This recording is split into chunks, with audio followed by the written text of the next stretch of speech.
introductorio sobre fisiología del sistema respiratorio.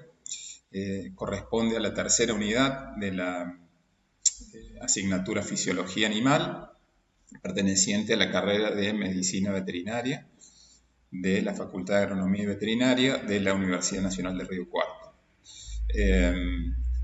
Este pretende ser un teórico introductorio a esta unidad y junto con toda la información que les hemos subido al CIAL tendrán herramientas como para responder la guía de estudio que también van a encontrar en el CIAL. Los objetivos de esta clase son tres. Por un lado, caracterizar las relaciones anátomo-funcionales del aparato respiratorio de los animales domésticos. Por otro es estudiar y analizar los mecanismos por los cuales se realiza el intercambio gaseoso entre el medio ambiente exterior y el medio interno del animal. Y finalmente vamos a analizar los mecanismos neuromorales que controlan y regulan el proceso de la respiración. Este es un tema muy importante, ya que vamos a ver que la función respiratoria está regulada por el sistema nervioso y también hay una regulación química de la respiración. Y esto es muy importante ya que permite controlar la actividad del aparato respiratorio para que el animal pueda enfrentar diferentes situaciones en las cuales la demanda de oxígeno y la necesidad concomitante de eliminar dióxido de carbono se vean aumentadas, por ejemplo, durante el ejercicio. Y también hay algunos otros mecanismos de defensa, como el estornudo y la tos, en los cuales tiene que haber una actividad particular del sistema respiratorio para llevar adelante estos mecanismos de protección. Entonces, la clase va a constar en una introducción al estudio de la fisiología del sistema respiratorio.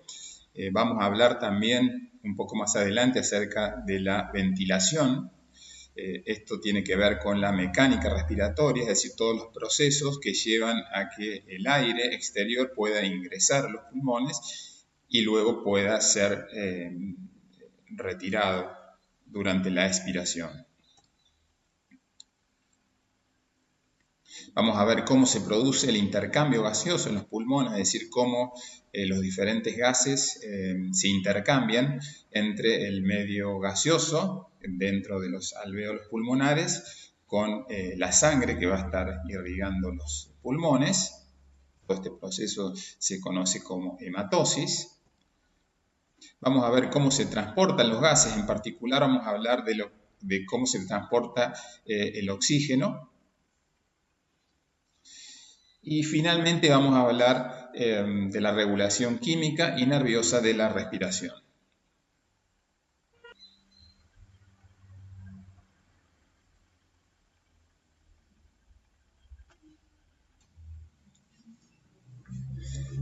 Me gustaría comenzar preguntándole qué es la respiración y vamos a ver si le podemos dar respuesta a esa pregunta a través de este sencillo dibujo. Tenemos por un lado lo que sería el ambiente, el exterior del animal. Esto sería una barrera que está separando el ambiente del interior del animal y acá tenemos representada una célula. Entonces, por un lado, y es algo que ustedes ya conocen, esto es más un repaso, el oxígeno que está en el exterior, en realidad vamos a ver que está formando parte del aire, que es una mezcla de gases, tiene que ingresar, atravesar esa barrera que está separando el exterior del interior del ser vivo, luego ingresar a la célula y, como ustedes también deben conocer a partir de bioquímica, ese oxígeno se utiliza para oxidar nutrientes dentro de la célula. Y como producto de esa oxidación se produce ATP. El ATP es una forma de energía, ¿no es cierto?, que tienen los seres vivos para llevar adelante todos los procesos metabólicos. Pero no se produce solamente ATP, sino que también se produce agua, durante todo ese proceso de oxidación de los nutrientes, se produce algo de calor, ¿no es cierto? El proceso no es totalmente eficiente y hay parte de la energía que se disipa en forma de calor, y a su vez se produce el dióxido de carbono, que también es un desecho y tiene que ser eliminado. Entonces el dióxido de carbono de algún modo tiene que salir al exterior. Entonces esto de algún modo nos estaría representando lo que sería el proceso de respiración en los seres vivos, y en realidad fíjense que reconocemos dos partes. Cuando hablamos de respiración podemos referirnos a respiración externa, que serían todos estos procesos de ingreso y egreso, o sea, el ingreso del oxígeno y egreso del dióxido de carbono desde el ser vivo como un todo. Y luego tenemos la respiración interna, que se referiría a todo lo que está pasando dentro de la célula, es decir, todos esos procesos de oxidación que se dan por la presencia de oxígeno, hasta la producción de todos estos productos, en particular el dióxido de carbono, el cual es un desecho y tiene que ser eliminado. Entonces ahí queda claramente representado lo que sería la respiración externa y la respiración interna. Ustedes no nos vamos en esta unidad, lo que vamos a estar estudiando fundamentalmente sería toda la respiración externa, todo este intercambio de gases que se da en el animal entre el exterior y el interior, y cómo son los procesos para que esos gases sean vehiculizados desde el exterior al interior, en el caso del oxígeno, y hacia el exterior, en el caso del dióxido de carbono. Evidentemente que la respiración ha ido evolucionando en los seres vivos. Si hablamos, cuando nos referimos a seres vivos unicelulares, ¿no es cierto?, como podría ser una ameba o un paramecio, directamente el intercambio se produce por difusión entre el medio exterior, el cual contiene más cantidad de oxígeno que el interior. De ese modo el oxígeno se mueve hacia el interior de esa célula y luego que se produce la respiración interna, la respiración celular, el dióxido de carbono abandona ese microorganismo. Cuando consideramos seres pluricelulares, ya más complejos, en este caso, por ejemplo, es una lombriz de tierra, tampoco tienen realmente un sistema respiratorio muy desarrollado porque directamente el intercambio se da a través del tegumento, de la piel, ¿no es cierto?, de estos animalitos, y como son distancias relativamente cortas, no hace falta que gran complejidad, ¿no es cierto?, respecto al sistema respiratorio. Solamente el oxígeno ingresa a través de la piel y el dióxido de carbono egresa del mismo. Y finalmente tenemos lo que sería la respiración en los mamíferos, donde ya este es un proceso mucho más complejo. En realidad hay un sistema respiratorio integrado por una serie de órganos que permiten realizar el intercambio gaseoso. Nosotros durante esta clase vamos a estar centrándonos en la fisiología del aparato respiratorio de esos animales. Entonces, una palabra clave dentro de esto es, de todo este proceso de la respiración, es la difusión. En realidad los gases se mueven dentro, digamos, desde el exterior hacia el interior del animal por un proceso de difusión. Es decir, que se mueven de lugares donde está más concentrado o hay más presión parcial, porque en realidad cuando hablamos de los gases hablamos de presión parcial. Entonces los gases se van a mover desde un lugar donde hay una presión parcial más elevada hacia un lugar donde hay una presión parcial más reducida. Entonces esto es muy importante que ustedes ya a esta altura lo tengan claro. Obviamente que la difusión no es responsable del ingreso del oxígeno desde el exterior al interior, como vamos a ver. En realidad eso implica movimientos en masa del aire desde el exterior al interior de los pulmones a través de ese proceso del proceso de la mecánica respiratoria. Pero en realidad cuando hablamos del movimiento de los gases, por ejemplo, desde los alvéolos a la sangre, y luego de la sangre a los tejidos, Lo mismo sucede con el dióxido de carbono, todo ese movimiento se produce a través de un fenómeno de difusión. Entonces tenemos que por un lado el oxígeno ingresa a los pulmones, de los pulmones a partir de los alvéolos pulmonares pasa a la sangre y de ahí va a llegar a todos los tejidos. Dado que el oxígeno es necesario para mantener con vida todas las células del organismo.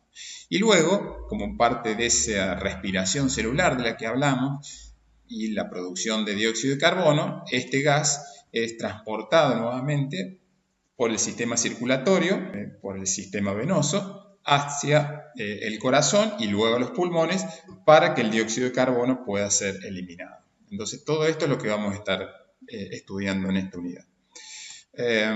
Entonces, ¿cuál sería un poco la hoja de ruta? ¿Qué vamos a estar dentro de todo este sistema que es bastante complejo? ¿Cómo lo vamos a estar abordando el estudio? Tenemos, por un lado, que vamos a hablar de la mecánica respiratoria.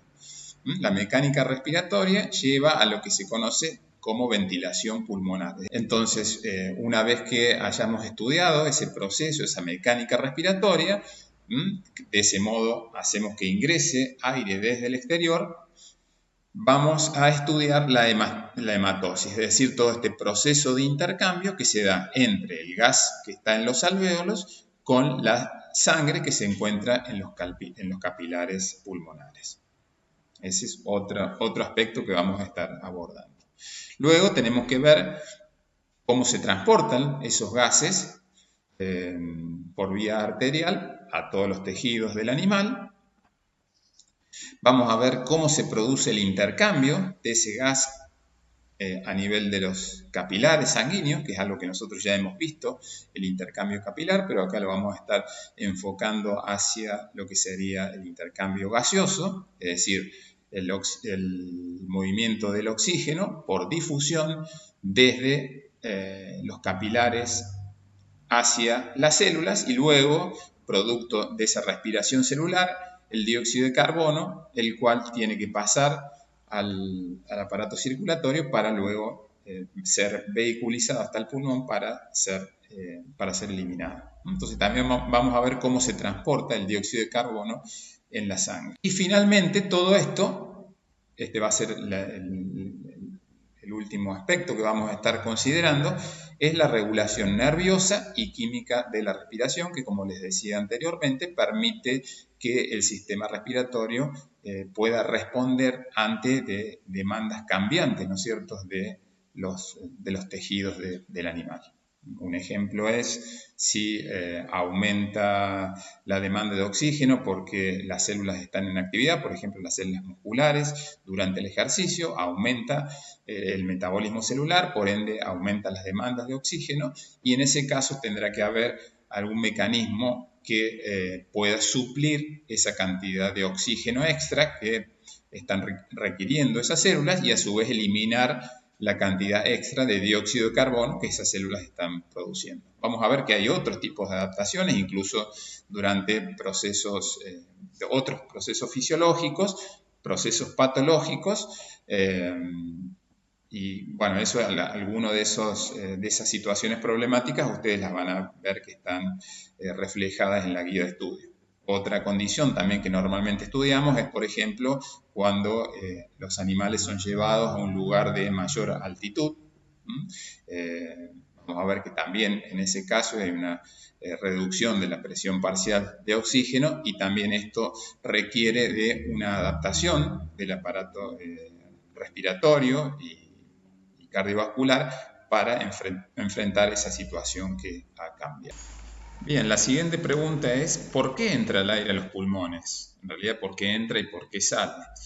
Acá tenemos que hablar de lo que se conoce como ventilación pulmonar, es decir, la entrada y salida del aire a los pulmones. Y para comprender este fenómeno tenemos que hablar de la mecánica respiratoria. La mecánica respiratoria son todos los procesos físico-mecánicos que explican el ingreso del aire en los pulmones durante la inspiración y la salida del aire desde los pulmones durante la expiración. Y para comprender este proceso necesitamos conocer una ley básica, una ley física básica, que seguramente ustedes la han visto en física biológica, solamente la vamos a recordar, que es la ley de Boyle. La ley de Boyle indica que el volumen de una determinada cantidad de un gas, siempre mantenido a una temperatura constante, varía de manera inversamente proporcional a la presión. Entonces, en este gráfico podemos ver la ley de Boyle en acción. Fíjense que acá tenemos representado en el eje vertical, tenemos el volumen en litros, acá tenemos recipientes, esto es un recipiente con, en este caso podemos asumir que tiene, por ejemplo, 1 litro de un gas, y a medida que nos vamos moviendo en el eje horizontal, vemos que vamos aumentando la presión. Fíjense que a medida que aumentamos la presión, acá está en newtons por centímetro cuadrado, pero podríamos utilizar otra unidad. Pero el concepto que quiero que les quede claro es que a medida que nosotros aumentamos la presión sobre ese gas, acá tenemos un gas, el volumen del mismo va disminuyendo. Si lo vemos en el otro sentido, si bajamos la presión, vemos que el volumen va aumentando. Entonces, esta es una ley fundamental que nos permite comprender por qué el aire ingresa y por qué sale de los pulmones. Acá les presento un modelo simplificado para explicar la mecánica respiratoria, poniendo en juego justamente la ley de Boyle. Acá tenemos representado lo que serían, esto podríamos tomarlo como que es el pulmón, digamos, completo, podríamos asumir que es un alvéolo, es indistinto, pero bueno, tenemos una cavidad y a su vez tenemos un tubo, en este caso podríamos asumir que es la tráquea, que nos comunica con el exterior. Fíjense que acá tengo aire en el exterior tengo 760 milímetros de mercurio, eso sería la presión atmosférica a nivel del mar. Eso también ustedes lo conocen. Y en esta primera etapa, digamos, en reposo, fíjense que también en el interior de esta cavidad yo tengo 760 milímetros de mercurio. Ahora bien, si nosotros queremos que ingrese aire desde el exterior, de acuerdo a la ley de Boyle, lo que tendría que suceder es que la presión dentro de esta cavidad, de este pulmón o de este alvéolo, tiene que bajar. Entonces, de ese modo, si baja la presión dentro de esta cavidad, yo crearía un gradiente para que el aire se mueva desde el exterior hacia el interior de esta cavidad. ¿Cómo hacemos para que baje la presión? Justamente aumentando el volumen. ¿Se acuerdan lo que dijimos de acuerdo a la ley de Boyle? Si yo aumento el volumen, la presión baja. Entonces, eso es lo que tendría que suceder. Aumentamos el volumen y al aumentar el volumen, nosotros lo que hacemos es que la presión ya no es más de 760 milímetros, sino que en este caso ha bajado 1 milímetro de mercurio. Fíjense que ha pasado de 760 a 759 y eso me crea un gradiente de presión, es decir, tengo más presión en el exterior que en el interior, lo que hace que el aire se mueva en ese sentido. Fíjense que aumentó el volumen, bajó la presión. Ahí está en juego, en pleno, la ley de Boyle. Y fíjense otra cosa, muchas veces en los libros ustedes van a encontrar que la presión es negativa. Van a ver que, por ejemplo, la presión intrapulmonar es de menos 1 milímetro de mercurio. Siempre que vean eso, quiere decir, es cierto que es negativa, pero en realidad es que está por debajo 1 milímetro de mercurio respecto al atmosférico. Fíjense, acá yo diría que hay menos 1 milímetro de mercurio porque justamente la presión bajó de 760 a 759. Está 1 milímetro de mercurio por debajo de la atmosférica. Ese gradiente de presión es suficiente para que el aire se mueva desde el exterior al interior. Ahora bien, supongamos que ahora necesitamos que ese aire que ingresó durante la inspiración tiene que salir durante la expiración.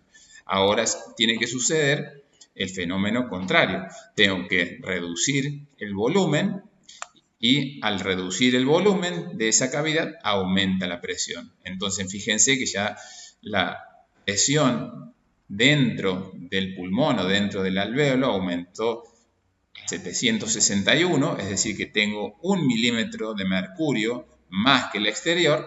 Entonces eso hace que por ese gradiente de presión que el aire se mueva hacia el exterior, y eso es lo que ocurriría durante la expiración.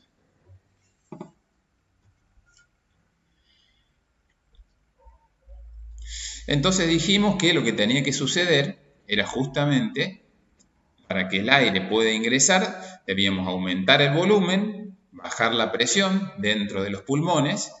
Justamente lo explicamos a través de la ley de Boyle. Eso hace que la presión dentro intrapulmonar disminuya. Entonces, lo que tiene que suceder es que la caja torácica, este sería un corte. Fíjense que acá tenemos el diafragma y acá tenemos las costillas. Y lo que tiene que suceder es que las costillas se tienen que expandir, se tienen que separar, y el diafragma se contrae y se pone más plano. Eso lo que hace es que me aumente el volumen de la cavidad torácica, y dentro de la cavidad torácica tenemos los pulmones, justamente.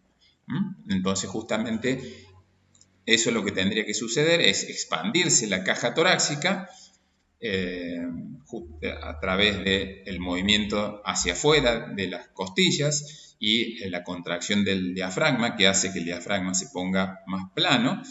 Eso justamente permite bajar la presión dentro de los pulmones y el aire se mueva por ese gradiente de presión. Durante la expiración vamos a ver que en realidad, como toda la caja torácica y los pulmones tienen mucho tejido elástico, cuando nosotros lo expandimos, luego, cuando se dejan de contraer los músculos inspiratorios, la caja torácica y los pulmones tienden a volver a su posición original, a retraerse. Y justamente eso es lo que sucede durante la expiración, que estaría representada en el dibujo de la derecha. Entonces, fíjense que la caja torácica, las costillas rotan hacia al interior para reducir el tamaño de la caja torácica, el diafragma se ha relajado, lo cual hace que se aumente su curvatura. Todo esto hace que la cavidad torácica disminuya su volumen, y al disminuir el volumen aumenta la presión, y cuando esa presión intrapulmonar supera la presión atmosférica hace que el aire salga. Vamos a ver un poco más adelante que en realidad la fase de expiración es un proceso pasivo. ¿Qué quiere decir pasivo? Que no hace falta que haya contracción de músculos. El solo hecho de relajarse los músculos inspiratorios, justamente por el tejido, la gran cantidad de tejido elástico que tienen, la caja torácica y los pulmones, hacen que esas estructuras regresen a su tamaño, y eso causa la expiración. De todas maneras, un poquito en otra transparencia, les voy a mostrar que en realidad en algunos casos la expiración puede ser activa, ¿no es cierto? Cuando realmente es muy importante o se necesita aumentar la ventilación pulmonar, por ejemplo, en una actividad física, entonces ahí sí comienza ya la expiración, se haría de manera activa, es decir, con participación de los músculos expiratorios. En condiciones normales, salvo en algunos animales, en el equino, en alguna fase de la expiración que es activa, en realidad, como norma general, digamos, es que la inspiración es activa porque participan los músculos inspiratorios, mientras que la expiración es pasiva, es decir, con solamente se relajen los músculos inspiratorios es suficiente para que se desencadene, se produzca la expiración. Ahora, ¿cómo está formada toda esta bomba respiratoria, cuáles son las estructuras anatómicas que la componen. Por un lado tenemos la caja torácica, la cual es relativamente rígida. Esto es más pronunciado en grandes animales. Luego tenemos la pleura visceral y parietal. Y luego tenemos los músculos inspiratorios y expiratorios. Entonces, aquí tenemos representado un pulmón con sus pleuras. Tenemos una pleura. Recuerden que esta serosa posee dos hojas, una pleura parietal, ¿no es cierto?, que es la que está recubriendo todo lo que sería la caja torácica. Está unido a las costillas y a los músculos intercostales y también al diafragma en esta zona. Y luego tenemos la pleura visceral, que está recubriendo, ¿no es cierto?, toda la superficie del pulmón. Luego tenemos un espacio pleural, que sería este que se ve acá, que en realidad se considera ese espacio como un espacio virtual. Es decir, normalmente las dos pleuras están muy cerca, digamos, una de otra. Solamente hay una pequeña capa, ¿no es cierto? Están separadas por una delgada capa de líquido pleural. Entonces, por eso hablamos que es un espacio virtual, porque no sería realmente como está dibujado en este esquema, ¿no es cierto? No hay un espacio real, porque están muy cerquita una de otra pleura y a su vez ese espacio está con una pequeña cantidad de líquido. Si vemos, acá vemos otro dibujo en el cual podemos ver que separamos la pleura. Hacemos un corte, ¿no es cierto?, y separamos la pleura parietal, que sería esta, la cual está adosada, pegada firmemente a toda la parte interior de la caja torácica, y después tenemos la pleura visceral, que sería esta, y acá se ha levantado como una ventanita, ¿no es cierto? Entonces esta sería la pleura visceral, que cubre todo el pulmón, y acá ya tendríamos el pulmón propiamente dicho. Esto ustedes ya es un repaso de anatomía, ¿no es cierto? Entonces fíjense que hasta ahora tenemos como componente la caja torácica y sus músculos, y a su vez la pleura parietal pegada contra, ¿no es cierto?, como revistiendo todo el interior de la caja torácica, y la pleura visceral que está adosada al pulmón. Y entre las dos pleuras están muy cerquitas una de otra y hay una pequeña cantidad de líquido pleural.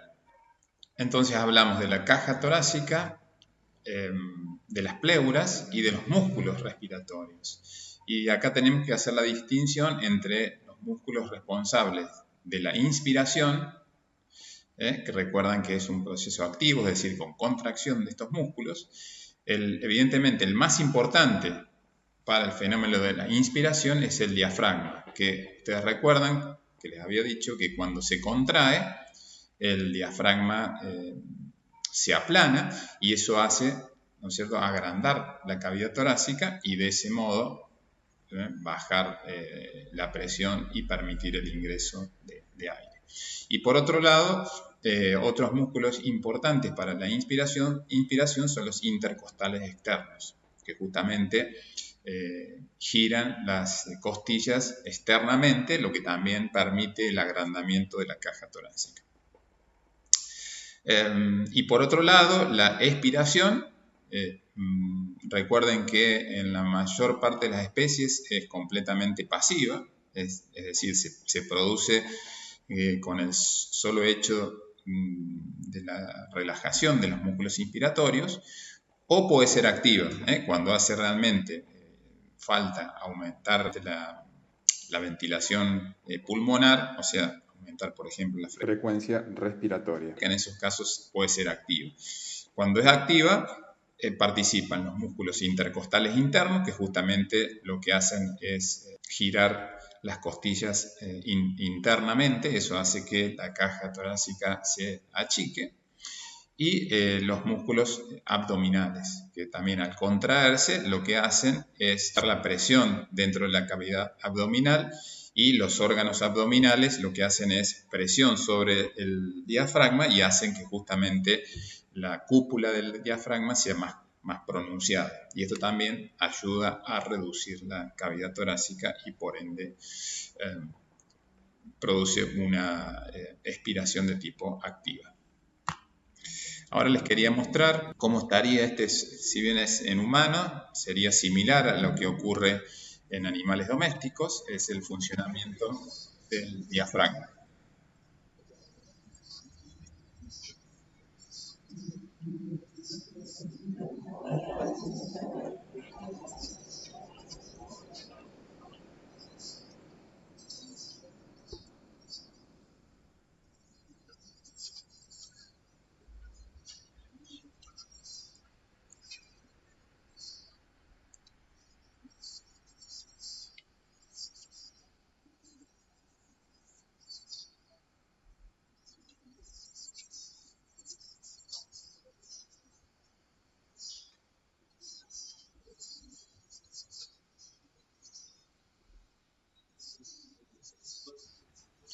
Entonces, a través de esta animación me gustaría poder integrar la mecánica respiratoria. Ustedes recuerdan que la bomba respiratoria estaba compuesta por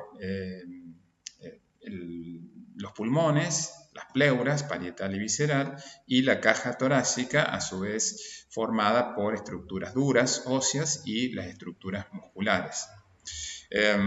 Entonces, lo que estaría sucediendo durante la inspiración y la expiración es que la contracción de los músculos intercostales externos y el diafragma hacen que la cavidad torácica se agrande. Recuerdan que esto produce una disminución de la presión intrapulmonar y permite el ingreso del aire desde el exterior. Entonces, y luego la expiración, que es un proceso pasivo, que solamente es necesario la relajación de los músculos inspiratorios. Entonces, sería la alternancia entre inspiración, aumento de la cavidad torácica, y relajación. Inspiración, ingreso de aire, y expiración, salida del aire.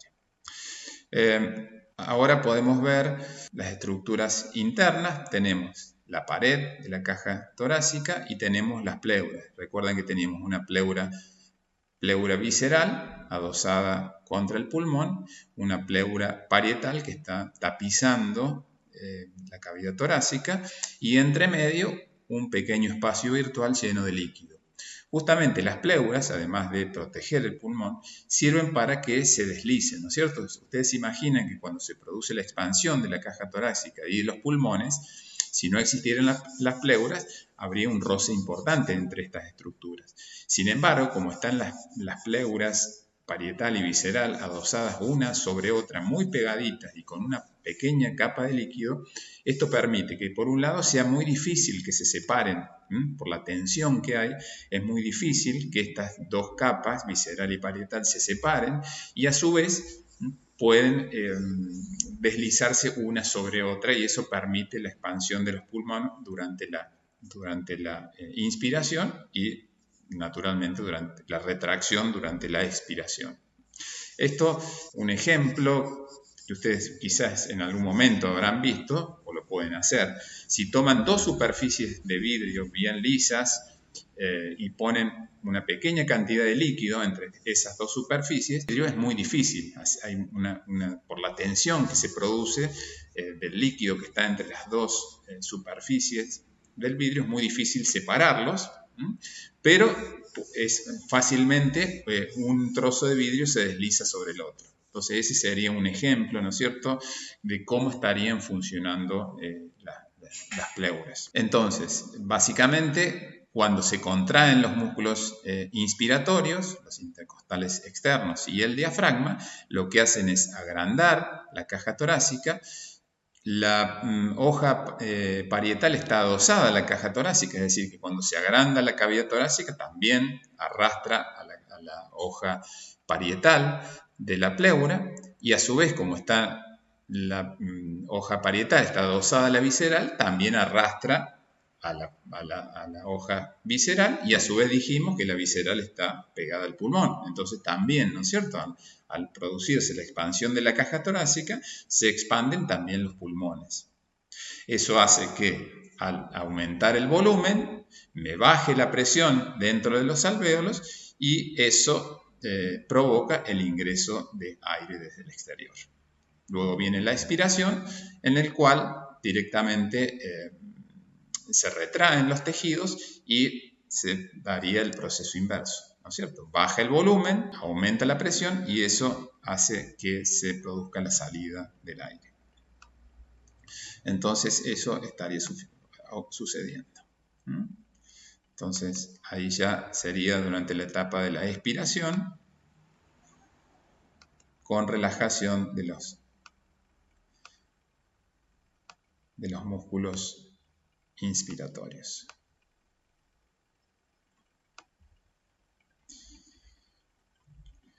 Ahora, durante la inspiración, fíjense que la presión intrapleural baja justamente porque la caja torácica se está expandiendo, porque se están contrayendo los músculos inspiratorios. Y también baja la presión intrapleural concomitantemente. Esa caída de la presión intrapulmonar hace que el aire ingrese desde el exterior.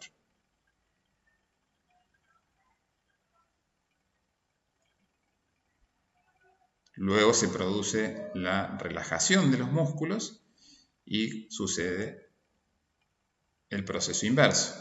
Aumenta la presión intrapleural y aumenta la presión intrapulmonar y eso hace que el aire salga de los pulmones hacia el exterior. Ahora, seguidamente vamos a ver unos gráficos donde ustedes van a poder apreciar los cambios de volumen y de presión, los cambios de volumen intrapulmonar y los cambios de presión intraalveolar e intrapleural. Como les decía, acá tenemos unos gráficos que muestran la presión intraalveolar en este panel, la presión intrapleural en este panel y en este tenemos el volumen. Y tenemos en el eje horizontal tenemos el tiempo. Podemos ver que tenemos por un lado qué ocurre durante la inspiración y qué ocurre durante la expiración.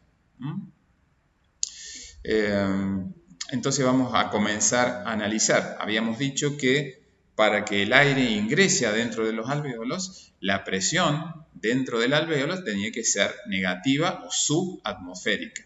Justamente, si nos fijamos acá, fíjense que durante la inspiración, que sería este periodo, la presión intraalveolar va bajando. Imaginémonos que en ese momento la caja torácica se está expandiendo a expensa de la contracción de los músculos intercostales externos, se está contrayendo el diafragma. Eso hace que aumente el volumen de la caja torácica y también de los alvéolos, y dijimos que aumentaba el volumen y bajaba la presión por la ley de Boyle. Entonces justamente eso es lo que está ocurriendo durante esta fase de la inspiración. Baja la presión intraalveolar, lo que se hace menos 1 o un poquitito más negativa que menos 1, generalmente está entre menos 1 y menos 2. Acuérdense que cuando hablamos de negativo es respecto a la presión atmosférica, es decir, si tenemos 760 milímetros de mercurio, dentro del alvéolo tendríamos 759, o sea que sería 1 negativa, o sea que sería menos 1. Luego fíjense que a medida que va avanzando la inspiración, se va acercando al cero, llega al cero y luego comienza la expiración. Entonces, para que el aire pueda salir, recuerdan que tenía que ser la presión intraalveolar, tiene que ser positiva, tiene que ser más alta que el exterior para que el aire pueda moverse hacia el exterior. Y justamente fíjense que llega a la máxima presión, llega aproximadamente a más 1 o un poquito más. Nuevamente, esto es 1 milímetro más que la presión atmosférica, que la la presión que hay en el ambiente. Eso permite un gradiente de presión para que el aire salga. Y luego, a medida que va avanzando la expiración, la presión va cayendo y vuelve a cero. Y luego empezamos otro ciclo respiratorio, porque acá también hablamos de ciclos respiratorios, porque fíjense que son una serie de eventos que se van repitiendo, similar a cuando vimos el ciclo cardíaco. Ahora, si vemos la presión intrapleural, también durante la inspiración y la expiración, fíjense que en realidad la presión intrapleural, si ustedes ven estas líneas, es siempre negativa. ¿Qué quiere decir esto? Que siempre es subatmosférica, aproximadamente menos 3 milímetros de mercurio. Acá nuevamente acuérdense que es en relación a la presión atmosférica. Y durante la inspiración, la presión intrapleural va bajando, justamente esto coincide con la expansión de la caja torácica por contracción de los músculos inspiratorios, y la presión va bajando hasta que se hace aproximadamente de menos 6 milímetros de mercurio. Y nuevamente, durante la expiración, comienza a hacerse menos negativa, pero nunca llega a cero. Siempre se mantiene negativa. Y finalmente vemos el volumen respiratorio. Fíjense que estamos midiendo el volumen en litros aproximadamente. Esta sería la inspiración y esta la expiración. Es decir, cuando el animal está inspirando, el volumen que va ingresando va aumentando, entra aproximadamente 0,5. Esto es en realidad es en humanos, o sea que son 0,5 litros, ingresan durante la inspiración y luego durante la expiración sale la misma cantidad, aproximadamente otro medio litro más de aire sale durante la expiración y el ciclo se vuelve a repetir. Bueno, con esto damos por terminada esta primera parte en la cual vimos la mecánica respiratoria, y en el próximo video vamos a hablar acerca de la hematosis.